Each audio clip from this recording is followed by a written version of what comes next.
Mesdames, Messieurs, bonjour et bienvenue sur notre chaîne YouTube.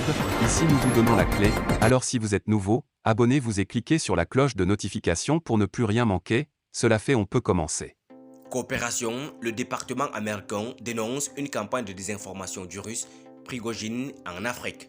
Le drapeau russe fait sa traite ces dernières années en Afrique, à travers notamment des pays qui font face au mal terrorisme.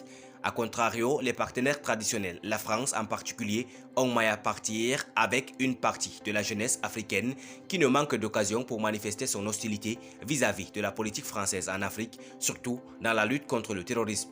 Au sein de l'opinion africaine, des interrogations ne tarissent cependant pas sur cette poussée russe en Afrique portée par des adeptes du panafricanisme et des influenceurs anti-impérialistes. Le département américain y décèle une action de la Russie que des activités du groupe Wagner à l'échelle mondiale.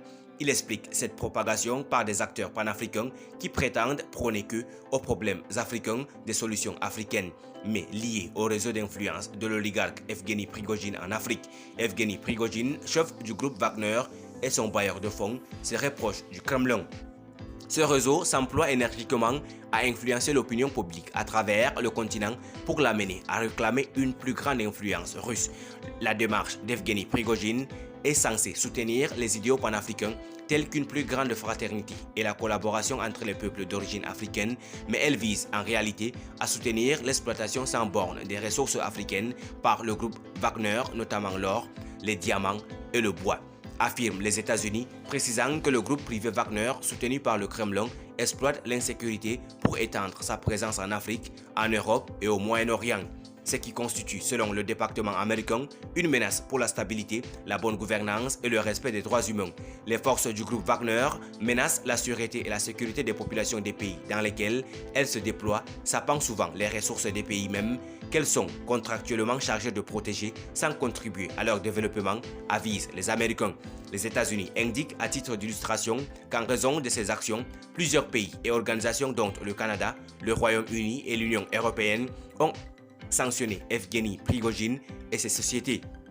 Le département américain dénonce une main cachée de la Russie derrière des influenceurs panafricains pour parvenir à cette hégémonie.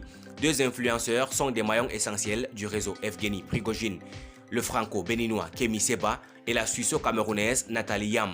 Leur chaîne YouTube, La Dame de Sochi, The Lady of Sochi, et Kemi Seba officiel reçoivent à eux deux plus de 28 millions de vues, ce qui suggère que ces personnalités qui intègrent régulièrement des messages pro-russes dans leur argumentation sont des bons communicateurs, capables de séduire certains publics africains dans un réseau complexe de connexions. Nathalie Yam et Kemi Seba ont des liens avec des entités liées à Evgeny Prigojine. Il s'agit notamment de l'Association pour la recherche libre et la coopération internationale Afrique, sanctionnée par les États-Unis, de la Fondation de la protection des valeurs nationales FZNC, un groupe de réflexion russe également sanctionné par les États-Unis, et de la chaîne de télévision africaine Afrique Média, francophone basée au Cameroun et liée à l'Afrique. L'Afrique sert de société écran pour les opérations d'influence d'Evgeny Prigojine en Afrique, notamment en parrainant des pseudo-missions de surveillance des élections au Zimbabwe, à Madagascar, en République démocratique du Congo, en Afrique du Sud et au Mozambique, en diffusant de la désinformation pro-russe. Merci pour votre aimable attention. Si vous êtes nouveau, n'oubliez pas de cliquer sur la cloche de notification et de vous abonner à la chaîne. Merci, à très bientôt pour une nouvelle vidéo.